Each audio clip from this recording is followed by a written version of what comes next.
Assalamualaikum warahmatullahi wabarakatuh.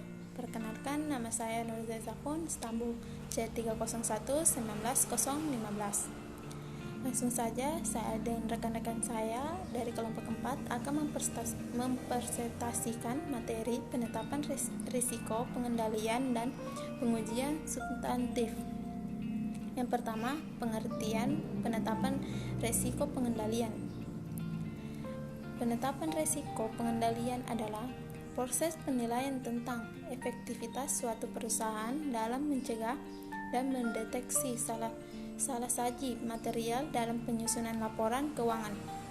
Risiko pengendalian ini ditetapkan untuk masing-masing aspek pengelolaan transaksi, dan karena banyak kegiatan pengendalian berkaitan dengan jenis-jenis transaksi tertentu, maka auditor biasanya memulai dengan penetapan risiko untuk aspek-aspek kelompok transaksi seperti keberadaan atau keterjadian, kelengkapan, dan penilaian atau pengalokasian untuk transaksi-transaksi penerimaan kas dan pengeluaran kas. Hasil penetapan risiko tersebut kemudian digabungkan sedemikian rupa sehingga dapat ditetapkan risiko pengendalian untuk arsesi saldo rekening yang bersangkutan yang dipengaruhi oleh kelompok-kelompok transaksi tersebut. Perkenalkan, nama saya Sri Rastika Abdullah, stambuk C301-19162. Baiklah, saya akan melanjutkan materi yang telah dijelaskan oleh teman saja. Dalam pengertian penguji risiko, pengendalian auditing dikenal dengan adanya beberapa macam penyajian risiko pengendalian, yaitu 1. Pengujian pengendalian. Pengujian pengendalian adalah prosedur audit yang dilaksanakan untuk menentukan efektivitas desain dan atau operasi pengendalian internal. Yang kedua, pengujian pengendalian bersama. Pengujian pengendalian bersama dilaksanakan oleh auditor bersama waktunya dengan usaha memperoleh pemahaman asas pengendalian internal. Pengujian ini dilakukan oleh auditor baik dalam strategi pendekatan terutama maupun dalam pendekatan risiko pengendalian rendah. Yang ketiga, pengujian pengendalian terhadap atau pengujian yang direncanakan. Pengujian pengendalian dilakukan oleh auditor dalam pekerjaan lapangan. Pengujian pengendalian ini dapat memberikan bukti tentang penerapan semestinya kebijakan dan prosedur pengendalian secara konsisten sepanjang tahun yang diaudit. Baik, bismillah. Pada kesempatan ini saya akan menyambung penyampaian materi atau pembahasan materi. Nama saya Mukhtar Aditya, NIM C301-19192. Adapun pembahasan yang saya sampaikan adalah mengenai jenis-jenis pengujian risiko pengendalian. Beberapa jenis pengujian pengendalian yang dapat dipilih auditor adalah sebagai berikut. Yang pertama, pengajuan pertanyaan berkaitan dengan pelaksanaan tugas-tugas personil perusahaan. Yang kedua, observasi pelaksanaan tugas para personil. Yang ketiga, inspeksi atas dokumen-dokumen dan laporan-laporan yang menunjukkan pelaksanaan pengendalian. Yang keempat, pengerjaan ulang atau reperform pengendalian oleh auditor. Tiga prosedur disebut pertama dilakukan juga oleh auditor dalam mendapatkan pemahaman tentang sistem pengendalian internal atau SPI. Sedangkan prosedur keempat yaitu pengerjaan ulang atau performance sedang digunakan pada saat itu. Dalam melakukan pengujian, auditor memilih prosedur-prosedur yang akan menghasilkan bukti yang paling dapat dipercaya tentang efektivitas kebijakan dan dapat diterapkan dan sama efektifnya dalam memperoleh bukti. Pengujian tersebut meliputi pemilihan suatu sampel dan inspeksi atas dokumen-dokumen yang bersangkutan, pengujian pertanyaan pada personil perusahaan, mengobservasi personil perusahaan dalam melaksanakan prosedur pengendalian, dan melakukan ulang pengendalian tertentu. Hasil dari setiap pengujian pengendalian harus memberikan bukti tentang efektivitas rancangan dan atau pengoperasian pengendalian yang diperlukan. Sebagai contoh, dengan membandingkan tanda tangan otorisasi dalam suatu dokumen dengan contoh tanda tangan yang dimiliki auditor dari perusahaan, dapat diperoleh bukti mengenai efektivitas pengendalian berupa pemberian otorisasi secara tepat yang bertujuan agar pemberian otorisasi hanya dapat dilakukan oleh personil yang ditetapkan perusahaan. Perkenalkan, nama saya Nini Supriyani, Stambuk C301-19184. Baiklah, saya di sini akan menjelaskan mengenai tata cara penetapan risiko pengendalian. Yang pertama, langkah-langkah penetapan risiko pengendalian audit. Di bagiannya yaitu mengidentifikasi salah saji potensial yang dapat terjadi dalam asersi perusahaan. Terus yang ke B yaitu mengidentifikasi pengendalian yang diperlukan yang diperkirakan akan mampu untuk mencegah dan mendeteksi salah saji. Terus yang ke C yaitu melakukan pengujian pengendalian terhadap pengendalian yang diperlukan untuk menetapkan efektivitas rancangan dan pengoperasian. Terus yang kelima yaitu yang ke E, mengevaluasi bukti dan menetapkan risiko. Terus yang kedua yaitu waktu pelaksanaan pengujian. Waktu pelaksanaan pengujian pengendalian ini berkaitan dengan kapan prosedur tersebut dilaksanakan dan bagian periode akuntansi di mana prosedur tersebut berhubungan pengujian pengendalian tambahan dilaksanakan dalam pekerjaan interim yang dapat dalam jangka waktu beberapa bulan sebelum akhir tahun yang diaudit. Terus yang ketiga yaitu lingkup pengujian pengendalian. Nah, semakin luas lingkup pengujian pengendalian yang dilakukan oleh seorang auditor, akan dapat dikumpulkan bukti lebih banyak mengenai efektivitas pengendalian inter. Terus yang keempat yaitu program audit untuk pengujian pengendalian. Nah, keputusan yang diambil oleh auditor berkaitan dengan jenis, lingkup, dan saat pengujian pengendalian harus didokumentasikan dalam suatu program audit dan kertas kerja yang bersangkutan. Terus yang kelima yaitu kerjasama dengan auditor dalam pengujian pengendalian. Yang pertama itu melakukan koordinasi kerjasama auditnya dengan auditor inter. 2. Menggunakan auditor inter untuk menyediakan bantuan langsung dalam audit. Terus yang keenam yaitu pengujian dengan tujuan ganda. Nah, maksudnya di sini yaitu jenis pengujian semacam ini disebut dengan istilah pengujian dengan tujuan ganda. Ketika jenis pengujian ini dilakukan, auditor harus mendesain pengujiannya sedemikian rupa sehingga ia dapat mengumpulkan bukti tentang efektivitas pengendalian inter sekaligus mendapatkan bukti tentang kekeliruan moneter dalam akun. Perkenalkan, nama saya Monica Carolina, Stambuk C301-19190. Saya akan melanjutkan materi yang sebelumnya dibawakan oleh teman saya yaitu Nilus Supriyani. Oke, materi yang akan saya lanjutkan yaitu cara menyikapi jika terjadi salah saji potensial. Auditor dalam menjalankan tugasnya sering dihadapkan pada persoalan salah saji, terutama salah saji yang dibiarkan begitu saja oleh penyusun laporan keuangan, yang dari perspektif auditor eksternal dikenal dengan istilah salah saji tak terkoreksi atau uncorrected misstatement. Nah, bagaimana auditor menyikapi salah saji ini? Yaitu untuk salah saji yang telah diketahui, auditor diwajibkan oleh tuntutan profesinya untuk meminta manajemen perusahaan untuk melakukan koreksi terhadap masing-masing item salah saji. Dalam banyak kasus, perusahaan biasanya keberatan untuk memenuhi permintaan tersebut. Jika itu yang terjadi, biasanya auditor perlu menjelaskan alasannya secara terperinci.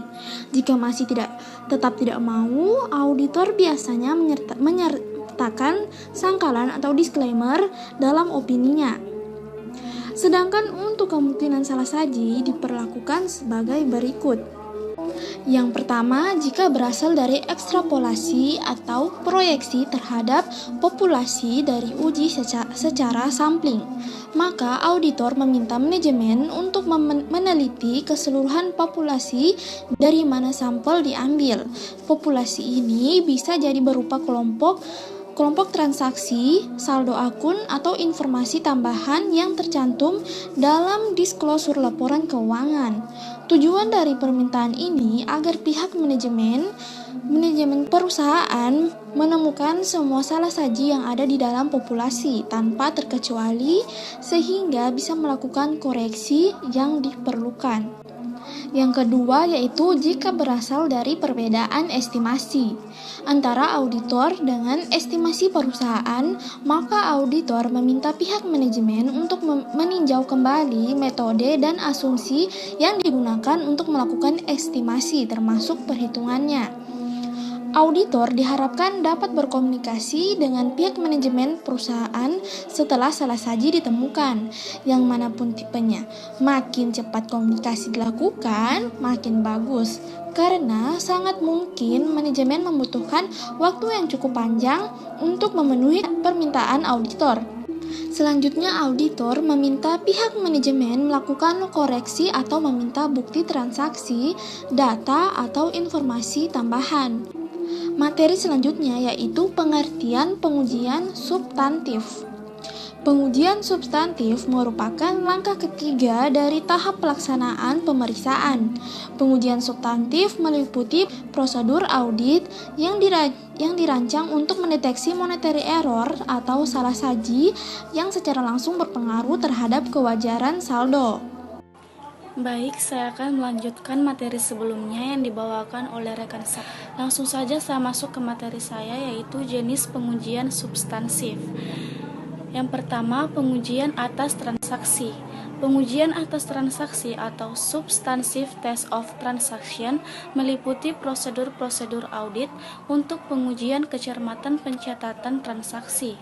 Tujuan dilakukannya pengujian atas transaksi adalah untuk menentukan apakah transaksi akuntansi klien telah terotorisasi dengan pantas, dicatat dan diiktisarkan dalam jurnal dengan benar, dan diposting ke buku besar dan buku pembantu dengan benar. Untuk menentukan apakah semua transaksi telah memenuhi tujuan audit untuk transaksi yang pertama, existence, completeness, accuracy, classification, timing, posting, and summarizing. Jika auditor percaya bahwa transaksi dicatat dengan benar dalam jurnal dan diposting dengan benar, maka auditor akan percaya bahwa total buku besar adalah benar. Pengujian detail transaksi ini dilakukan untuk menentukan yang pertama, ketepatan otorisasi transaksi akuntansi. Yang kedua, kebenaran pencatatan dan peringkasan transaksi dalam jurnal. Ketiga, kebenaran pelaksanaan posting atas transaksi dalam buku besar dan buku pembantu. Metodologi perencanaan program audit untuk pengujian atas transaksi. Program audit pengujian atas transaksi biasanya mencakup yang pertama, bagaimana penjelasan yang mendokumentasikan pemahaman yang diperoleh mengenai struktur pengendalian intern. Yang kedua, gambaran prosedur yang dilaksanakan untuk memperoleh pemahaman atas struktur pengendalian intern. Ketiga, rencana tingkat risiko pengendalian yang ditetapkan. Metodologi untuk merancang pengujian atas pengendalian dan pengujian substansif atas transaksi. Yang pertama, melaksanakan prosedur untuk memahami struktur pengendalian intern. Yang kedua, menetapkan risiko pengendalian. Yang ketiga, mengevaluasi biaya dan manfaat dari pengujian atas pengendalian. Yang keempat, merancang pengujian atas pengendalian dan pengujian substansif atas transaksi untuk memenuhi tujuan audit berkaitan transaksi.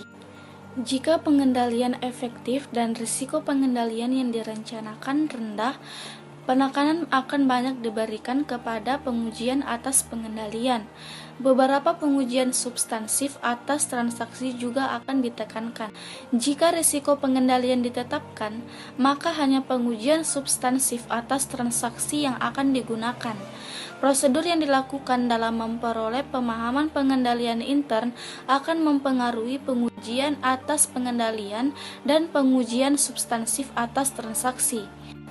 Prosedur audit yang dilakukan dalam pengujian detail transaksi yang pertama, tracing, kedua, vouching, ketiga, reperforming, dan yang keempat, inquiring.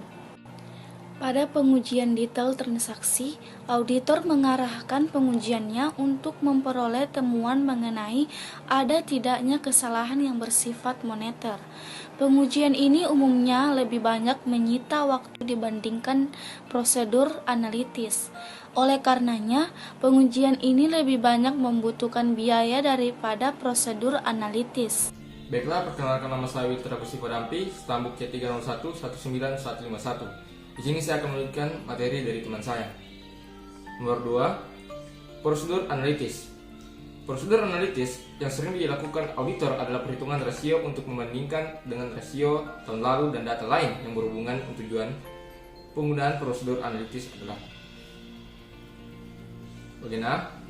Memahami bidang usaha klien. B. Menetapkan kemampuan kelangsungan hidup entitas.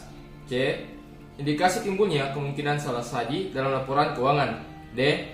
Mengurangi pengujian audit yang lebih rinci.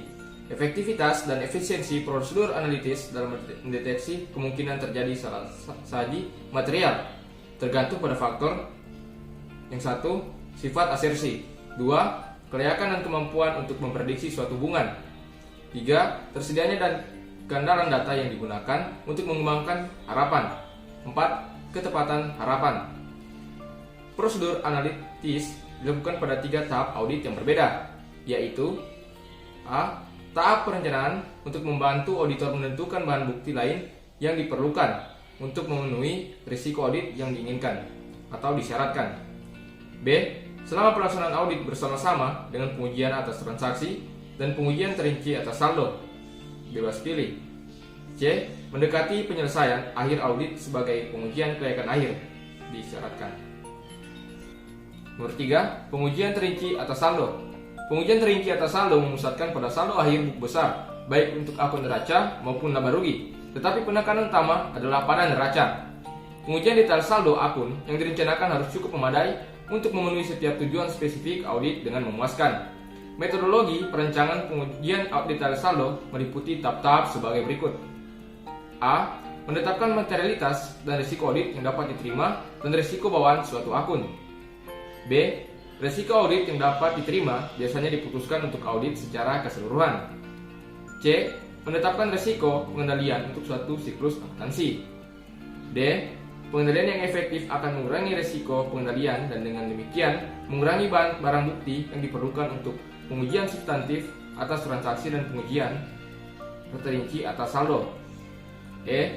Merancang pengujian pengendalian, transaksi dan prosedur analisis untuk suatu siklus akuntansi. Pengujian terperinci atas saldo yang direncanakan meliputi proses audit, besar sampel, pos garing miring unsur yang dipilih dan saat pengujian. Baiklah, itu saja presentasi dari kami. Ucapkan terima kasih. Lebih kurangnya mohon maaf.